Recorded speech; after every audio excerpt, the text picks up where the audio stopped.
The night sky above Seoul was clear. Stars twinkled like distant jewels against the darkness. In his lab at the National Science Institute, Dr. Kim Sung worked alone. The clock on the wall showed 2:15 a.m. Everyone else had gone home hours ago. Dr. Kim rubbed his tired eyes. At 42, he was still fit, with short black hair that showed only a few strands of gray. His research on new energy sources had kept him working late for weeks. Tonight was no different. Just one more test, he muttered to himself. He adjusted the settings on his equipment and pressed the start button. The machine hummed to life. Blue light filled the room. Dr. Kim made notes on his tablet as the test ran. Then something strange happened. The blue light flickered and changed to a purple glow. This had never happened before. "That's not right," Dr. Kim said. He moved to shut down the equipment. Before he could reach the controls, the purple light grew brighter. It gathered in the center of the room and formed a shape.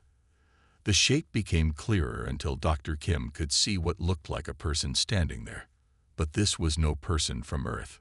The figure was tall and thin. Its skin was pale blue with small, shimmering scales. It had no hair, and its eyes were large and silver. It wore what looked like armor made of a material Dr. Kim had never seen before. Dr. Kim froze. His heart beat fast in his chest. He thought about running, but curiosity kept him in place. "Dr. Kim Sung of Earth," the figure said. Its voice was smooth and calm. "Do not be afraid. We mean no harm." Dr. Kim swallowed hard. "Who? What are you?" "I am Commander Ta of the Galatian Confederation. This is a projection of my form. I am not physically in your lab." Dr. Kim looked around. The doors were still closed. The windows showed the same night sky. "Am I hallucinating? I've been working too long." Commander Tai made a sound that might have been a laugh. "No, Dr. Kim, this is real. We have been watching your planet for some time. Now we need to talk." Dr. Kim sat down slowly in his chair. "Talk about what?" "About a threat to both our peoples, and about how humans might be the key to stopping it." Dr. Kim listened as Commander Tai explained. The Galatian Confederation included 7 alien species. They had advanced technology that let them travel between stars. They had powerful computers and weapons, but they had a problem. "Our bodies have grown weak over thousands of years," Commander Ta said. "We depend on our machines, and now we face an enemy that our machines cannot stop alone." "What enemy?" Dr. Kim asked. "We call them the Void Swarm. They are living creatures that travel through space. They consume everything in their path: metals, plants, animals. They destroy whole worlds, and they are heading toward this part of the galaxy." Images appeared in the air. Dr. Kim saw strange, dark shapes moving through space. They looked like giant insects with sharp claws and thick armor. He saw them tear apart spacecraft and strip planets of all resources. "Why are you telling me this?" Dr. Kim asked. "I'm just one scientist." "Because humans are unique," Commander Ta said. "Your bodies are strong. You can adapt to new environments quickly. Your minds are creative in ways ours are not. We need these qualities to fight the swarm." Dr. Kim shook his head. "Even if what you say is true, I don't have the authority to speak for all humans. We understand. We want you to help us make contact with your leaders. We need human volunteers to join our forces. You want humans to fight your war." Dr. Kim was shocked. "To fight our shared war," Commander Ta corrected. "If the swarm is not stopped, they will eventually reach Earth. We offer an alliance. We will share our technology. Together, we might survive." Dr. Kim thought for a long moment. "I'll need proof. Something I can show others." Commander Ta nodded. A small object appeared on Dr. Kim's desk. It was a smooth, silver cube about 5 centimeters wide. "This contains information about us and the swarm. It also has a way to contact us again." Dr. Kim picked up the cube. It was cool to the touch and heavier than it looked. "I'll take this to people who can make decisions," he said. but I can't promise anything. That is all we ask for now, Commander Ta said. The purple light began to fade. We will wait for your response, Dr. Kim. But please understand, time is short. The light vanished. Dr. Kim was alone in his lab again. He looked at the silver cube in his hand, wondering if he had dreamed the whole thing. 3 days later, Dr. Kim sat in a conference room in a government building in Seoul. Around the table were military officers, scientists, and government officials. The silver cube sat in the center of the table. Captain Park Jin of the Special Forces Command leaned forward. He was a muscular man with a serious face and watchful eyes. So you're saying aliens want our help to fight some space monsters? I know how it sounds, Dr. Kim said. But the data in the cube matches what Commander Ta told me. The technical information is beyond anything we have. It couldn't have been made on Earth. Defense Minister Lee nodded. Our experts confirm this. The material of the cube itself is unknown to our science. The data storage method is far advanced. Even if this is real, said Dr. Yoon, a senior scientist, why should we trust them? This could be a trick to get us to lower our defenses. Captain Park agreed. They claim to be peaceful, but they're asking for soldiers. We need to be careful. President Kang, who had been quiet until now, spoke up. What choice do we have? If this void swarm is real and heading our way, we need allies with advanced technology. We should send a small team first, Captain Park suggested, to verify their claims and assess the situation. The discussion continued for hours. In the end, they decided to make contact again. They would offer a limited number of volunteers, mostly military personnel, as a test program. 1 week later, Dr. Kim, Captain Park, and a small team met with Commander Ta again. This time, the meeting took place at a remote military base. The alien commander appeared as before, a purple light projection. We accept your proposal for a limited alliance, President Kang told Commander Ta. We will send 500 volunteers as a first step. Thank you, President Kang, Commander Ta said. This is the beginning of a new chapter for both our peoples. Captain Park stepped forward. I will lead the human contingent, but we have conditions. Our people remain under Earth Command. We need full information about what we're facing, and we can pull out if we find any deception. Commander Tae's silver eyes studied Captain Park. Your caution is understandable, Captain. We agree to your terms. Captain Park didn't smile. When do we leave? We can transport your team in 2 of your months. This will give you time to prepare. As the meeting ended, Captain Park pulled Dr. Kim aside. I don't fully trust them, he said quietly. I know, Dr. Kim replied. That's why you're going. To protect our interests. Captain Park nodded. And to find out what they're not telling us. There's more to this story than space monsters. Dr. Kim looked at the alien projection as it faded away. Just be careful, Captain. We're stepping into something bigger than we can imagine. Don't worry, Doctor, Captain Park said with a grim smile. Humans are good at surprising others, even aliens. 2 months later, 500 humans stood ready. They were soldiers, engineers, scientists, and medical personnel from countries around the world. They had trained together and prepared as best they could for a journey into the unknown. Captain Park addressed them one last time on Earth. We go to fight not just for the Galatians, but for our world. Stay sharp, stay together, and remember, we are humanity's first representatives among the stars. Make us proud. The large ship, unlike anything seen on Earth before, descended from the clouds. It was time to leave. Humanity's greatest adventure had begun. The journey to the Galatian space station took 3 weeks. The human volunteers lived in a section of the alien ship that had been changed to match Earth conditions. Captain Park spent most of this time studying the information the Galatians had given them about the Void Swarm. Lieutenant Han Da joined him in the ship's viewing room. Lieutenant Han was shorter than Captain Park, but had strong shoulders and quick hands. He had been the top combat trainer in the Special Forces before volunteering for this mission. "What do you think, Captain?" Lieutenant Han asked as they looked out at the stars streaking by. "I think there's more going on than they're telling us," Captain Park said. "These reports on the swarm are too clean, too simple. You don't trust our new friends." Captain Park turned from the window. "In my experience, no one asks for help unless they've tried everything else first. I want to know what they've tried and why it failed." The ship slowed as it approached a massive structure in space. The Galatian Central Station looked like a giant wheel with spokes connecting to a central hub. It was bigger than any city on Earth. As the humans disembarked, they got their first look at the different alien species that made up the Galatian Confederation. Besides Commander Ta's blue-scale people, there were tall, thin beings with 4 arms, short, stocky creatures with thick fur, and others that seemed to float rather than walk. Engineer Lim met them at the docking area.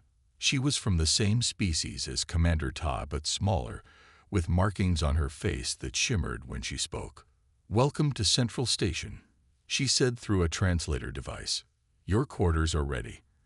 Tomorrow your training begins." The humans were given a section of the station to live in.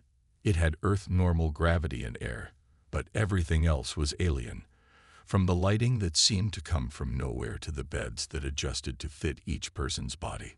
Training started early the next day. The humans were divided into groups based on their skills. Soldiers like Captain Park and Lieutenant Han went to combat training.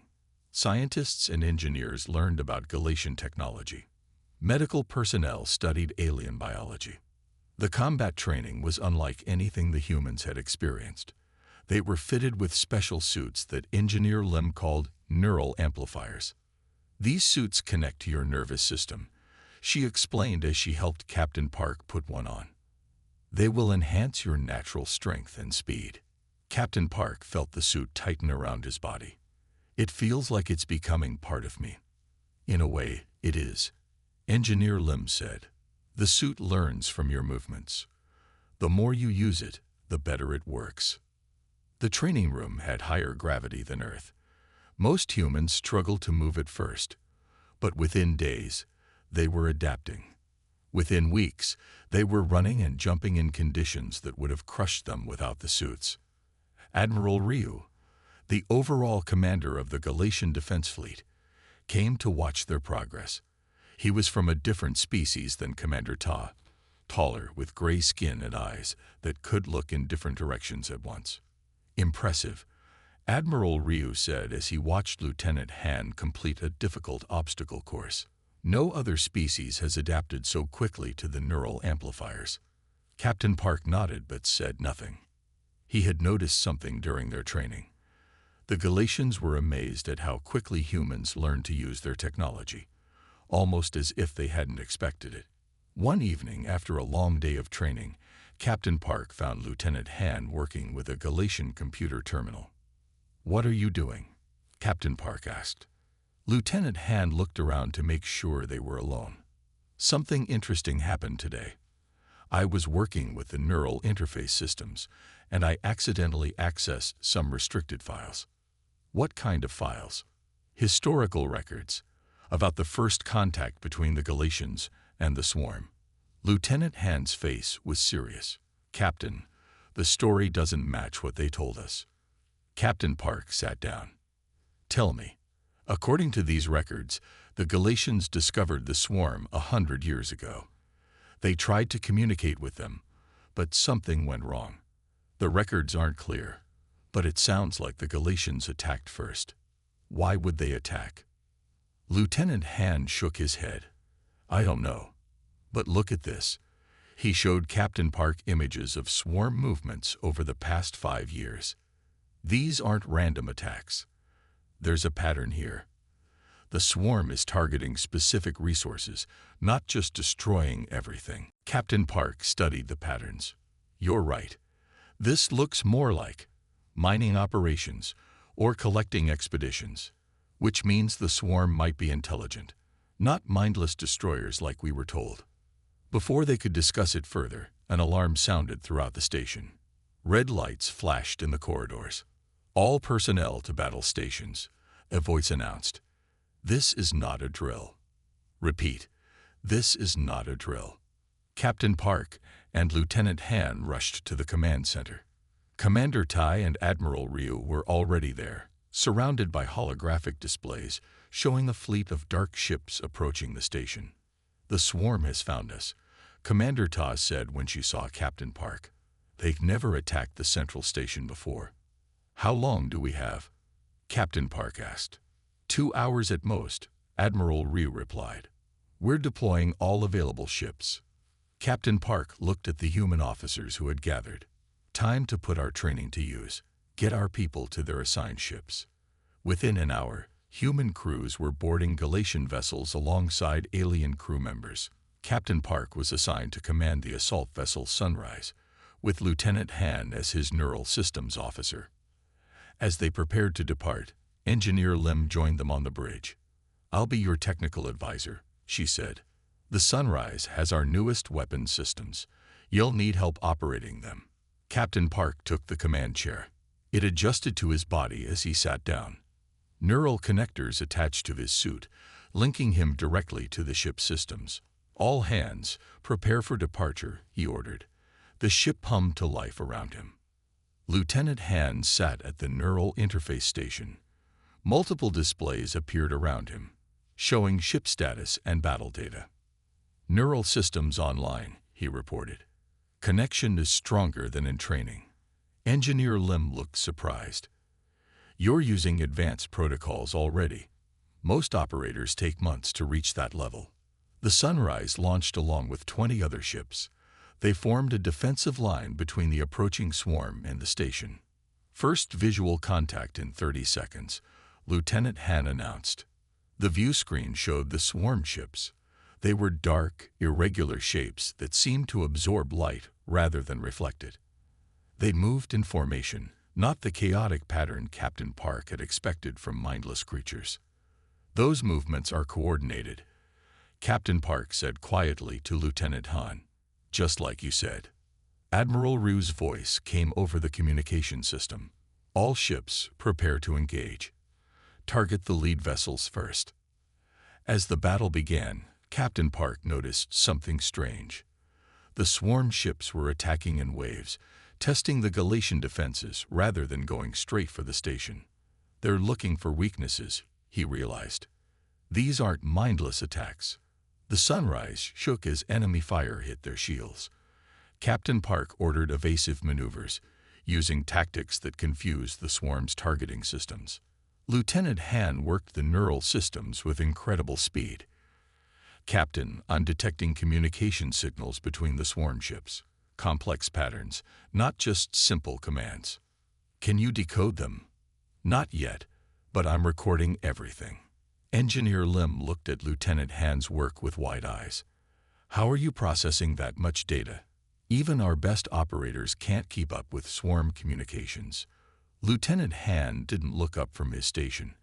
"Human brains are good at finding patterns, and I've always had a knack for languages." The battle continued for hours. The Galatian ships fought well, but they were being pushed back toward the station. 3 ships had already been lost. "We need a new approach," Captain Park said as the Sunrise narrowly avoided another attack. "Lieutenant Han, can you use what you've learned about their communication to predict their movements?" "I think so, Captain. Give me a minute." Lieutenant Han's hands moved rapidly over the neural interface. Data streamed across the displays faster than most could follow. "Got it," he said finally. "There's a rhythm to their attacks, and a blind spot in their defensive pattern. We can use that." Captain Park nodded. "Send the data to all our ships. Engineer Lim, can our weapons penetrate their hulls if we hit that weak point?" Engineer Lim checked her systems. "Yes, but we have to get very close." "Then that's what we'll do." Captain Park opened a channel to the other ships. "All vessels, this is Captain Park. New attack plan." As Part 2 came to a close, the human and Galatian ships regrouped for a coordinated attack based on Lieutenant Han's discovery. For the first time since the war began, the Galatians had hope. The humans had brought not just physical strength, but new ways of thinking that might turn the tide against the swarm. Captain Park watched the enemy ships on the view screen. "Let's show them what humans can do," he said as the sunrise accelerated toward the battle. "All ships, follow my lead," Captain Park ordered. The sunrise shot forward, heading straight for the gap in the swarm's formation that Lieutenant Han had identified. 6 other ships followed close behind. The plan was simple but dangerous. They would punch through the swarm's line and attack from behind, while the rest of the fleet kept the enemy's attention. "They're adjusting their formation," Lieutenant Han called out. His hands moved quickly over the neural interface. "They've spotted our move." Captain Park gripped his command chair. Too late for them. Full speed ahead. The sunrise shook as enemy fire hit its shields. Warning lights flashed across the bridge. Engineer Lim worked frantically at her station. "Shields at 60%, she reported. "We can't take much more of this." "We won't have to," Captain Park said as they reached the enemy line. Now, Lieutenant Han activated the ship's main weapons. Bright blue energy beams struck the nearest swarm ship at its weakest point. The dark hull cracked open like an egg. The sunrise shot through the gap, followed by the other human-commanded ships. "We're through," Lieutenant Han shouted. "Enemy ships are turning to face us." "Target their engines," Captain Park ordered. "Let's see how they like being attacked from behind." The battle changed quickly. The swarm ships, caught between 2 groups of attackers, began to break formation. For the first time, they seemed confused. Admiral Ryu's voice came over the communication system. "Captain Park, your strategy is working. Press the attack." The human-commanded ships moved with a speed and aggression that surprised even their Galatian crew members. They attacked in patterns that the swarm couldn't predict. 3 enemy ships were disabled within minutes. But then something unexpected happened.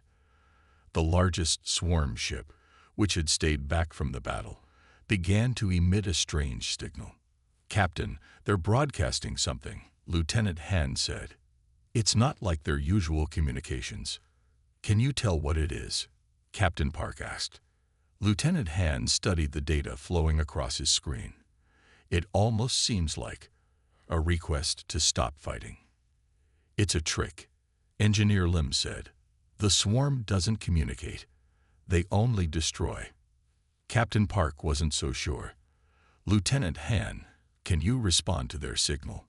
Tell them we'll stop if they do." "Captain, that's against protocol," Engineer Lim protested. "We don't negotiate with the swarm." "Have your protocols been working?" Captain Park asked sharply. "Because from what I've seen, this war has been going on for too long with no end in sight." While they argued, a new message appeared on the main screen. It showed simple shapes arranged in a pattern: a circle, a square, and a triangle. Then the pattern changed to show the shapes coming together. "It's a basic communication test," Lieutenant Han said. "Like we would use to talk to someone who doesn't speak our language." "Respond," Captain Park ordered. "Show them we understand." Lieutenant Han sent back a signal showing the shapes joining together, then separating, then joining in a different way. The response came quickly. More complex patterns appeared, followed by images of stars and planets. Then a clear message: their ships and the Galatian ships side by side, not fighting. They want peace. Engineer Lim couldn't believe it. After all they'd done. Before Captain Park could respond, new orders came in from Admiral Ryu. "All ships, the enemy is weakening. Press the attack. No mercy." Captain Park looked at the peace message still showing on his screen, then at Admiral Ryu's orders. He made a decision. "Lieutenant Han, open a channel to all human ships." "Channel open, Captain." "This is Captain Park. I am issuing new orders. Hold your positions. Do not attack unless attacked first. I repeat, hold your positions." Engineer Lim stared at him. "You're disobeying direct orders from High Command." "I'm trying to end this war," Captain Park replied. "Lieutenant Han, can you tell the swarm we want to talk?" Lieutenant Han nodded. He sent a new message showing humans and swarm creatures meeting peacefully. For several tense minutes, nothing happened. The swarm ships held their positions. The Galatian fleet, seeing the human ships stop fighting, also paused. Then the large swarm ship moved forward slowly. It stopped halfway between the two fleets. A new message appeared showing a single swarm ship meeting a single Galatian ship. "They want a face-to-face meeting," Lieutenant Han said. Admiral Ryu's angry voice filled the bridge. "Captain Park, what are you doing? Resume the attack immediately." "Admiral, with respect, the swarm is trying to communicate. This could end the war." "You don't understand what you're dealing with," Admiral Ryu said. "The swarm cannot be trusted." Captain Park made another bold decision. "Then I'll go see for myself. Prepare a shuttle. I'm going to meet them." Engineer Lim stood up. "You can't go alone. I'll come with you. And I'll need to translate," Lieutenant Han added. Despite strong objections from Admiral Ryu, Captain Park, Lieutenant Han, and Engineer Lim boarded a small shuttle. They flew toward the waiting swarm ship, not knowing what to expect. As they approached, a portion of the dark hull opened like a mouth. Inside was a docking area. "They're inviting us in," Captain Park said. "Keep your weapons ready, but don't use them unless I give the order." The shuttle landed inside the swarm ship. The three put on their spacesuits, checked their air supplies, and stepped out. The inside of the swarm ship was nothing like they expected. Instead of the dark, threatening environment they had imagined, it was filled with soft, blue light. The walls pulsed gently, almost like they were breathing. "It feels alive," Engineer Lim whispered. They followed a path of brighter light that seemed to be guiding them.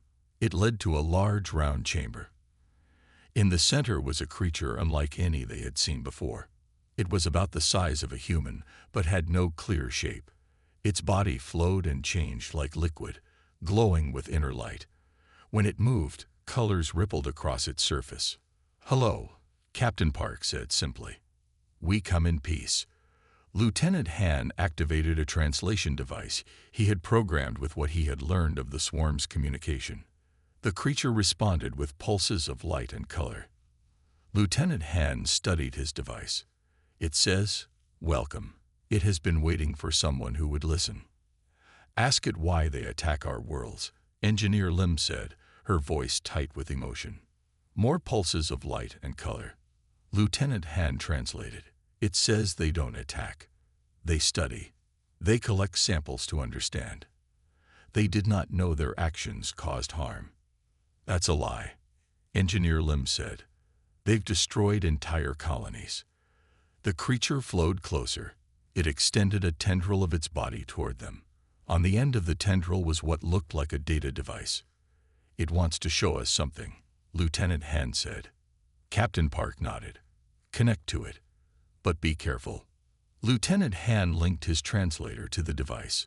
Images flooded the screen. The first meeting between the Galatians and the swarm, decades ago. The Galatians firing weapons. The swarm defending itself. Years of misunderstanding and fear on both sides. And something else. Galatian scientists taking swarm specimens for study.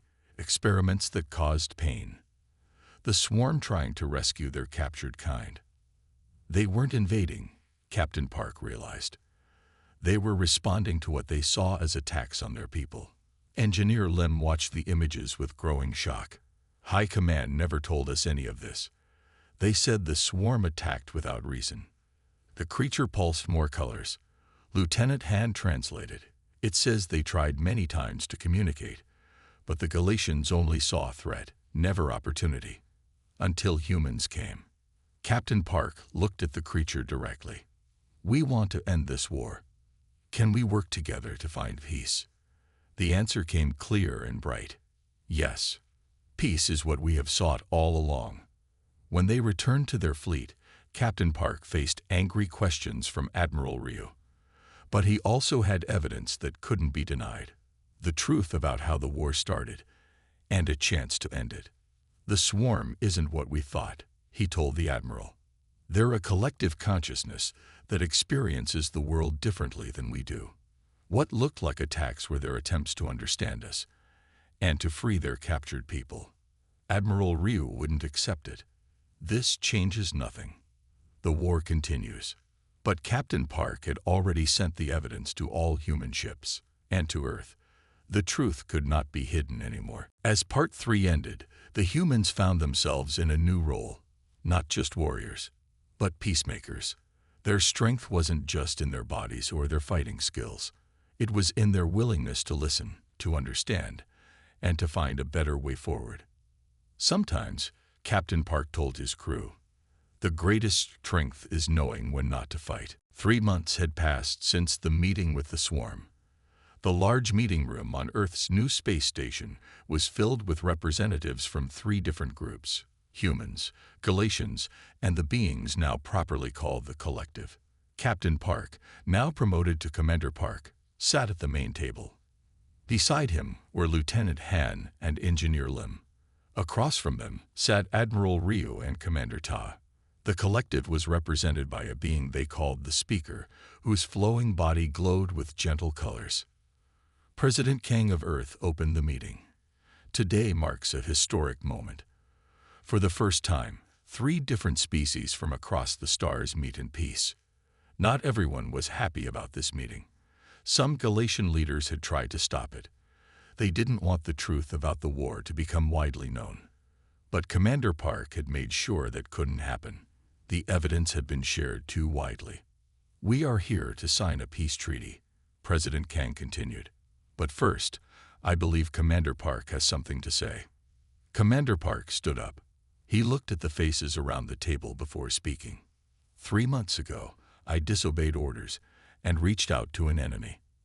I did this because something didn't make sense about the war we were fighting. I was right to be suspicious. He touched a control, and images appeared in the air above the table. They showed the truth that Lieutenant Han had found in the Galatian records and what they had learned from the Collective.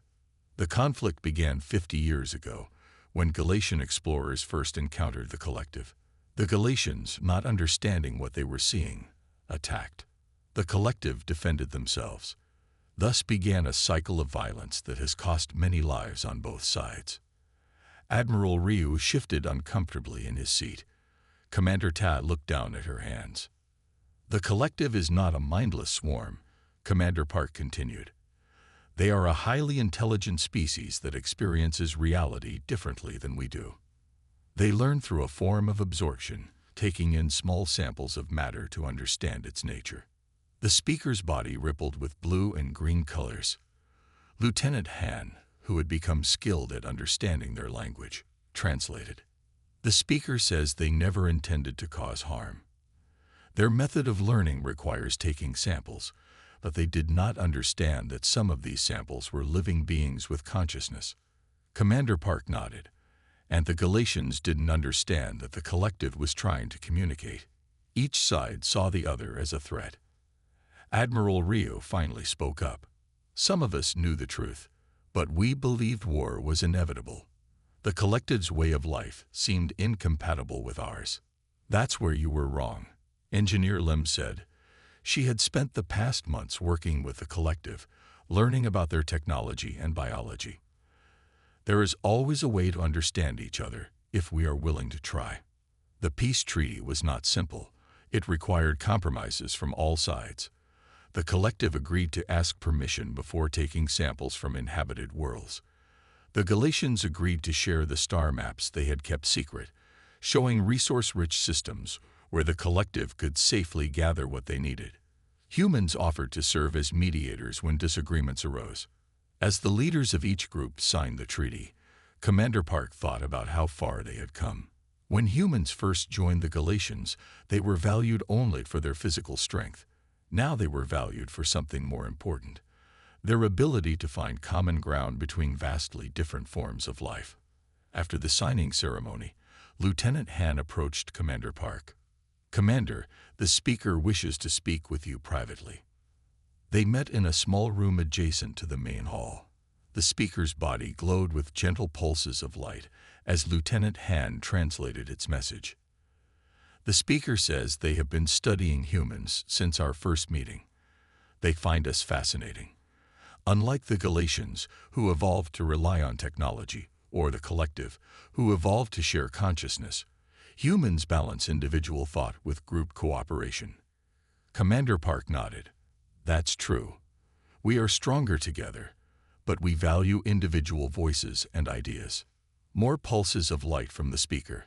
Lieutenant Han translated. The speaker believes this is why humans were able to bridge the gap between their people and the Galatians. You understand both the individual and the collective. We just did what needed to be done, Commander Park said simply. The speaker extended a tendril of its flowing body. At the end was a small glowing sphere. The speaker offers this gift, Lieutenant Han said. It contains the combined knowledge of their oldest members, about stars and worlds humans haven't discovered yet. Commander Park accepted the gift carefully. Thank you. We will use this knowledge wisely. Later that evening, Commander Park stood on the observation deck of the space station. Earth glowed blue and white below him, peaceful and beautiful. Engineer Lim joined him there. What will you do now, Commander? She asked. Return to Earth. Commander Park shook his head. Not yet. There's still so much to learn out here. He turned to look at her. What about you? Will you go back to the Galatian fleet? Engineer Lim smiled. Her blue-scaled face caught the light from Earth. I've requested a transfer to the Joint Research Team. I want to continue working with humans and the collective on new technologies. Good. We need people like you who are willing to look beyond old ways of thinking. Their conversation was interrupted when Lieutenant Han rushed onto the observation deck. His face showed both excitement and concern. Commander, we've just received an urgent message from a distant star system. A new species has made contact with one of our exploration ships. They're in trouble. Their planet is dying. They're asking for help. Commander Park straightened his shoulders. Do we know anything about them? Very little, sir. They call themselves the Nodari. They live on a planet with very high gravity and extreme temperatures. Their bodies are adapted to conditions that would kill most life forms. What kind of help do they need? Their sun is becoming unstable. They need to evacuate their population, but they don't have the technology for large-scale space travel. And Lieutenant Han hesitated. What is it, Lieutenant? Sir, they specifically asked for humans. Somehow they've heard about us, about how we helped bring peace between the Galatians and the collective. They believe we can help them too. Commander Park looked back at Earth one more time, then turned to face the stars. Well, we can't disappoint them, can we? Tell President Kang we need to assemble a new team. Engineer Lim's eyes widened. You're going to help them, even though we know nothing about them. That's what humans do, Commander Park said with a smile. We help those in need, even if they're strangers from across the stars. As they left the observation deck, Commander Park thought about how much had changed in just a few months. Humans had gone from being newcomers in the galaxy to respected allies and diplomats. They had shown that true strength wasn't just about physical power or advanced technology. It was about courage, compassion, and the willingness to understand others. The stars stretched out before them, filled with new worlds and new species waiting to be discovered, and humanity was ready to meet them all. The Nodari need our help, Commander Park told his team as they gathered. Let's show them what humans can do.